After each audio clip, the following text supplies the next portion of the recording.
वैष्णो देवी का विश्व प्रसिद्ध मंदिर और प्राचीन मंदिर भारतीय राज्य जम्मू कश्मीर के जम्मू क्षेत्र कटरा नगर नामक समीप पहाड़ियों पर स्थित है। इन पहाड़ियों को त्रिकुटा पहाड़ी कहते हैं।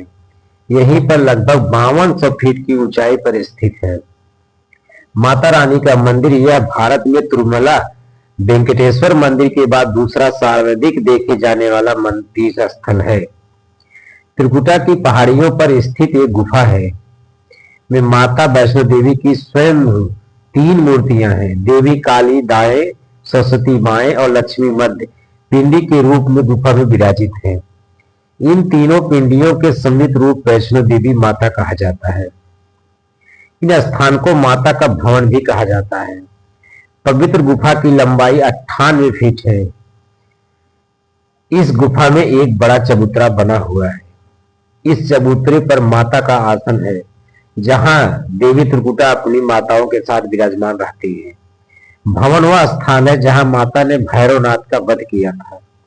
प्राचीन गुफा के समक्ष भैरव का शरीर मौजूद है और उसका सिर उड़कर 3 किलोमीटर दूर भैरव घाटी चला गया और शरीर यहां रह गया। जिस स्थान पर सिर गिरा, आज वह स्थान भैरव के मंदिर के नाम से जाना जाता है। कटरा से ही वैष्णो देवी की पैदल चढ़ाई शुरू होती है, जो भवन तक करीब 13 किलोमीटर है और भैरव मंदिर तक 14.5 किलोमीटर है। मंदिर के संबंध में कई तरह की कथाएं प्रचलित हैं। एक बार त्रिकुटा की पहाड़ी पर एक सुंदर कन्या को देखकर भैरवनाथ उसको पकड़ने के लिए दौड़े। तब वह कन्या वायु रूप में बदलकर त्रिकुटा पर्वत की ओर उड़ चली। भैरवनाथ भी उसके पीछे भागे। माना जाता है कि तभी मां रक्षा के लिए पवनपुत्र हनुमान पहुंच गए। हनुमान जी को प्यास लगने पर माता ने आग्रह पर धनुष पहाड़ पर बाण चलाकर एक जलधारा निकाली और उस जलधारा में केश धोए। फिर वही एक गुफा प्रवेश कर माता ने 9 माह तक तपस्या की। हनुमान जी ने पहरा दिया। फिर भैरवनाथ वहां आ गया। उस दौरान एक साधु ने भैरवनाथ से कहा, तू जिसे एक कन्या समझ रहा है वह आदिशक्ति जगदम्बा है, इसलिए उस महाशक्ति का पीछा छोड़ दे। भैरवनाथ ने साधु की बात नहीं मानी। तब माता गुफा की ओर मार्ग बनाकर बाहर निकल गई। यह गुफा आज भी अर्धकुंवारी या आदिकुंवारी गर्भभोज के नाम से प्रसिद्ध है। अर्धकुंवारी के पहले माता की चरण पादुका भी है।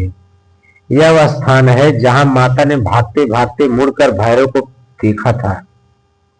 अंत में गुफा से बाहर निकलकर कन्या ने देवी का रूप धारण किया और भैरवनाथ वापस जाने को कहकर फिर से गुफा में चली गई। लेकिन भैरवनाथ नहीं माना और गुफा में प्रवेश करने लगा। यह देखकर माता की गुफा कर पहरा दे रहे हनुमान जी ने उसे युद्ध के लिए ललकार कर दोनों युद्ध हुआ। युद्ध का कोई अंत नहीं देखकर माता वैष्णो ने महालक्ष्मी का रूप लेकर के भैरवनाथ का वध कर दिया। कहा जाता है कि अपने वध के बाद भैरवनाथ को अपनी भूल का पश्चाताप हुआ और उसने मां से क्षमादान की भीख मांगी। माता वैष्णो देवी जानती थी कि उन पर हमला करने के पीछे भैरव की प्रमुख मंशा मोक्ष प्राप्त करने की थी। तब उन्होंने न केवल भैरव को पुनर्जन्म के चक्र से मुक्ति प्रदान की, बल्कि उसे वरदान देते हुए कहा कि मेरे दर्शन तब तक पूरे नहीं माने जाएंगे जब तक कोई भक्त मेरे बाद तुम्हारे दर्शन नहीं करेगा। उपरोक्त कथा को वैष्णो देवी भक्त श्रीधर जोड़कर भी देखा जाता है। 700 वर्ष से भी अधिक समय पहले कटरा से कुछ दूरी पर स्थित हंसाली गांव में मां वैष्णो देवी के परम भक्त श्रीधर रहते थे।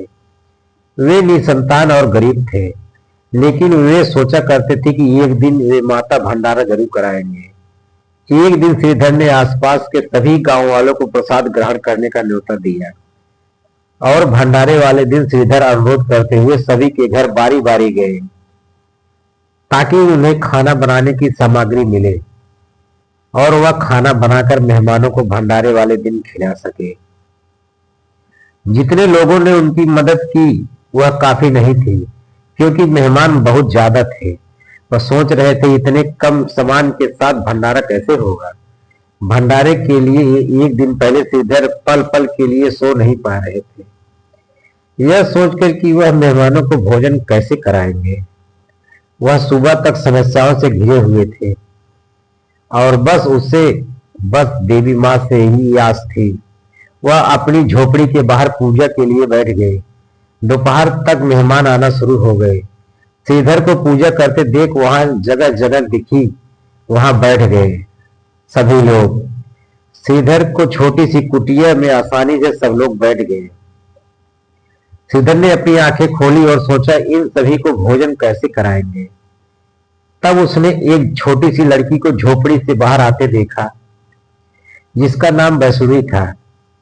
वह भगवान की कृपा से आई थी। वह सभी को स्वादिष्ट भोजन परोस रही थी। भंडारा बहुत अच्छे तरह से संपन्न हो गया था। भंडारे के बाद श्रीधर उस छोटी लड़की वैष्णवी के बारे में जानने के लिए उत्सुक से, पर वैष्णवी गायब हो गई और उसके बाद किसी को नहीं दिखी। बहुत दिनों के बाद श्रीधर उस छोटी लड़की का सपना आया। उसमें स्पष्ट हुआ कि वह मां वैष्णो देवी थी, माता रानी के रूप में आई। लड़की ने उससे गुफा के बाहर बताया और 4 बेटों के वरदान दे के साथ आशीर्वाद दिया। श्रीधर एक बार फिर खुश हुए और मां की गुफा के तलाश में निकल पड़े और कुछ दिनों बाद उन्हें वह गुफा मिल गई। तभी से वहां पर माता के दर्शन के लिए श्रद्धालु जाने लगे। माता वैष्णो देवी की कहानी कैसी लगी दोस्तों? पसंद आई तो लाइक तो बनता है दोस्तों, लाइक कर दीजिए। धन्यवाद। आपका दिन शुभ हो।